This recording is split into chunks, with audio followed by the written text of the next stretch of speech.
అమ్మ 9 నెలలు మోస్తే నాన్న 25 ఏళ్ళు. రెండూ సమానమే అయినా నాన్న ఎందుకో వెనకబడ్డాడు.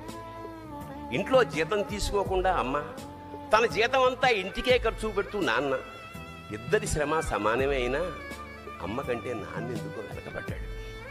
ఏది కావాలంటే అది వడ్డీ పెడుతూ అమ్మ, ఏది కావాలంటే అది కొని పెడుతూ నాన్న, ఇద్దరి ప్రేమ సమానమే అయినా నాన్న ఎందుకో బాగా వెనకబడ్డాడు.